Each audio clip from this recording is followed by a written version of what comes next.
A palavra que eu quero compartilhar hoje, eu quero ler só um versículo com os irmãos encontrado em Hebreus capítulo 11 e o versículo 13. Deixa eu explicar o que aconteceu. Um dia desse eu estava lendo minha Bíblia, fazendo minhas leituras devocionais, cheguei nesse versículo e eu gosto muito desse versículo. Hebreus 11 é um capítulo muito conhecido da Bíblia, fala da fé, é conhecido como a galeria dos heróis da fé. E esse versículo 13, ele faz uma revelação especial e ele marcou a minha vida profundamente desde a minha infância. E eu compartilhei esse versículo no meu perfil lá do Facebook.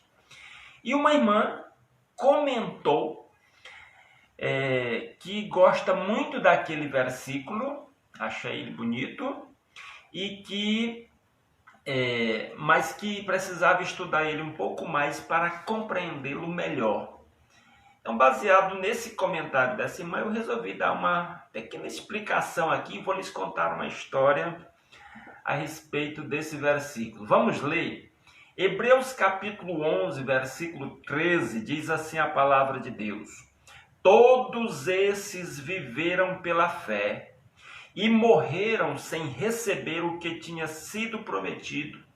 Viram-no de longe o saudaram, reconhecendo que eram estrangeiros e peregrinos na terra. Primeiro explicando o versículo. Todos esses viveram pela fé. Quem foram esses que viveram pela fé? Se você ler os versículos 8 a 12, você vai ver que esses são Abraão, Isaac, Jacó, a Sara, esposa de Abraão. Os patriarcas, eles viveram pela fé. E ele diz, eles morreram sem receber o que tinha sido prometido.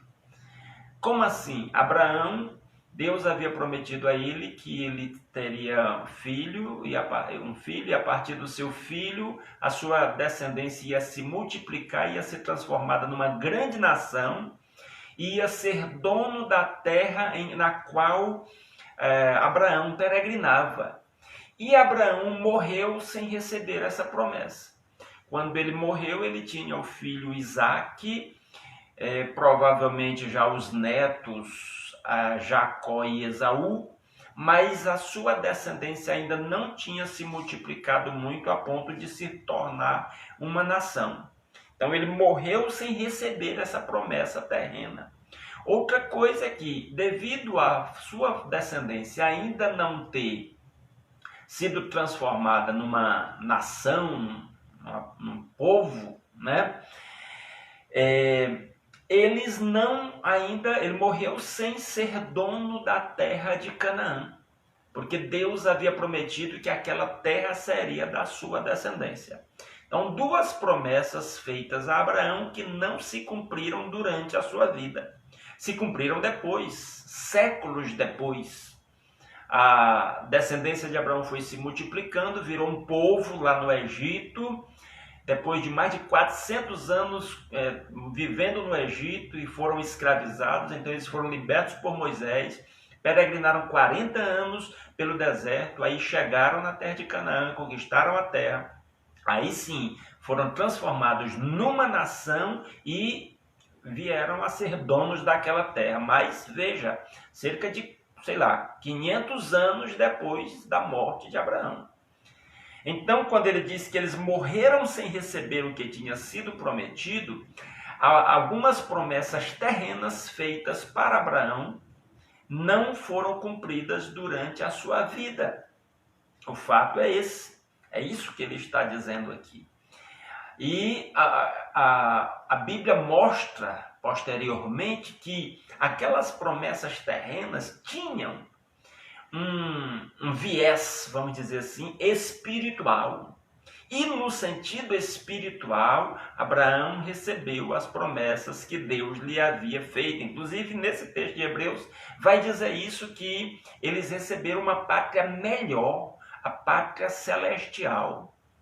Certo? Então, toda promessa de Deus terrena também tem o seu a sua outra faceta espiritual.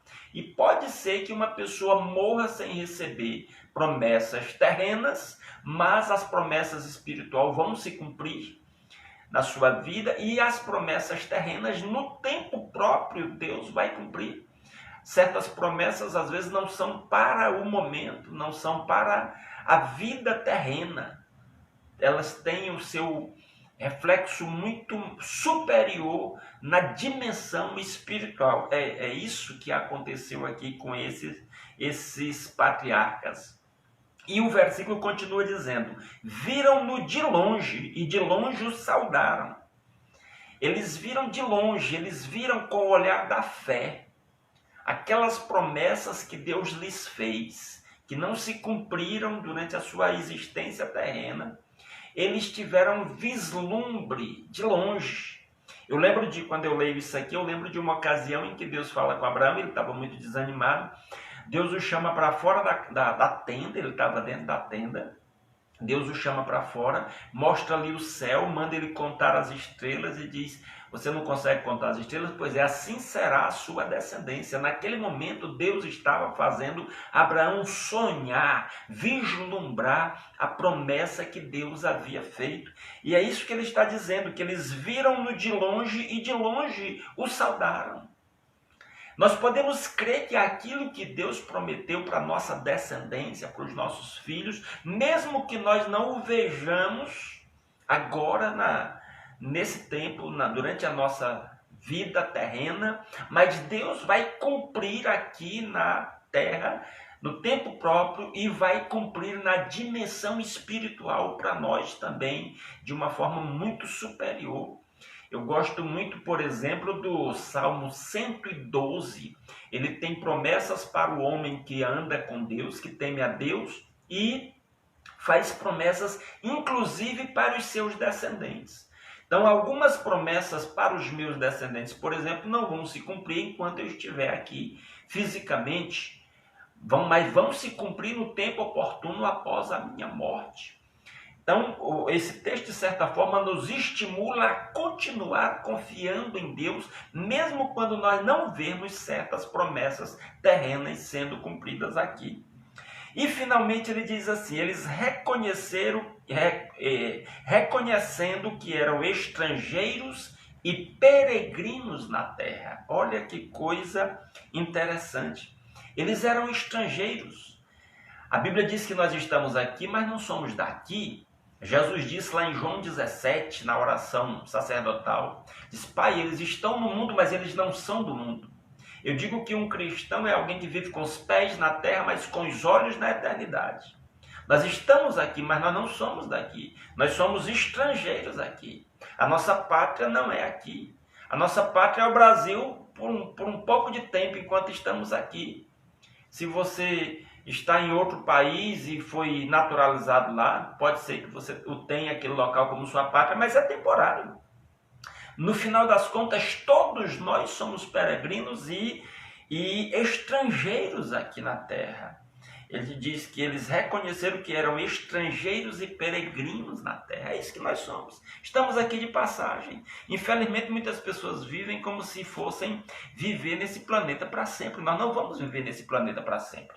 Estamos aqui só de passagem. Às vezes as pessoas esquecem isso e correm atrás de coisas terrenas como se fossem viver aqui para frente. Não vamos viver aqui para frente. E eu quero contar uma história baseada nesse versículo para explicar porque ele é tão caro para mim desde a minha infância. Quando eu era criança de 6 anos de idade, lá em Carolina, no Maranhão, eu comecei minha carreira estudantil no Colégio Batista, Instituto Batista de Carolina. Eu lembro da minha querida professora Divina, que eu mantenho contato com ela ainda hoje pelo WhatsApp. Ela mora aqui em Anápolis, já é viúva, minha professora Divina. Tenho muito carinho por ela, de vez em quando a gente se fala pelo WhatsApp. E eu lembro que eu ganhei uma mochila muito grande para levar o meu material escolar. Eu era uma criancinha de 6 anos, magrelo e pequeno, e levava uma mochila muito grande com material para a escola. E meus colegas de outras turmas um pouco maiores ficaram fazendo brincadeiras. Hoje chama bullying, naquela época não se usava essa palavra. Ficaram fazendo bullying comigo, brincando, dizendo que eu era um viajante, que eu ia para a escola com a mala. Aí ficaram enchendo o saco. E eu, como criança boba, fiquei chateado com aquilo e ficava reclamando e revidando. Aí, quando a gente faz assim, aí é que o apelido pega mesmo. E os colegas ficaram viajante, viajante, viajante, e enchiam o saco, né? E eu ia para casa, tinha uma professora no Colégio Batista, a professora Gladys, inclusive é meu contato aqui no Facebook também, a esposa do pastor Ivo. Ela era professora no Colégio Batista e o pastor Ivo ia buscá-la numa rural. E me dava uma carona para casa, que a gente morava no mesmo prédio, né? E ele me dava uma carona para casa. E um dia ele chegou na porta da escola para me buscar e percebeu que eu tinha chorado. Eu tentei disfarçar, mas ele percebeu que eu tinha chorado. E ele então me perguntou, parece que você chorou, por que você chorou? Aí eu contei, eu disse, meus colegas ficam me chamando de viajante por causa do tamanho da minha mochila. E aí eu estava dentro do carro e ele começou a me falar, ele disse, olha meu querido, quando seus colegas ficarem dizendo que você é viajante porque a sua mochila é grande, você diga, vocês têm razão. Eu sou viajante, eu não vim para ficar, eu sou um peregrino aqui na terra. E ele citou esse versículo, eu não me lembrava a referência, claro, depois que eu fiquei adulto, eu fiquei sabendo onde era a referência, mas naquela ocasião ele disse, a Bíblia diz que nós somos passageiros aqui, estamos aqui de passagem, não viemos para ficar. Então, quando seus colegas começarem a brincar com você aí, dizendo que você é viajante, você diz, sou mesmo, eu sou um viajante, eu estou indo para a minha verdadeira pátria, a pátria celestial. E você fique feliz e pergunte a eles, e vocês não são viajantes não? Vocês não estão indo para a pátria celestial? E o professor Ivo me disse essa palavra e eu fiquei muito feliz, eu sosseguei naquele momento e isso marcou minha caminhada para o resto da vida, meus irmãos. Ainda hoje eu tenho esse entendimento, eu estou aqui de passagem, já são 52 anos de peregrinação por este planeta, por este país, mas entendendo que eu estou aqui de passagem, que vai chegar um momento que eu vou partir para a minha verdadeira pátria. Então eu desejo que você também tenha esse entendimento. Estamos aqui de passagem. Nossa verdadeira pátria nos aguarda lá na frente. Então fique fiel, fique firme no Senhor Jesus, olhando para Jesus. Não esqueça disso. Não viva como se fosse viver aqui para sempre. Não invista somente aqui, invista nos verdadeiros valores espirituais e na pátria celestial, que é para onde todos nós verdadeiramente vamos, todos nós que buscamos a Deus, que cremos em Cristo. A Bíblia tem promessas incríveis para nós, para esta vida e também especialmente para a eternidade. Que Deus aplique a sua palavra em os nossos corações.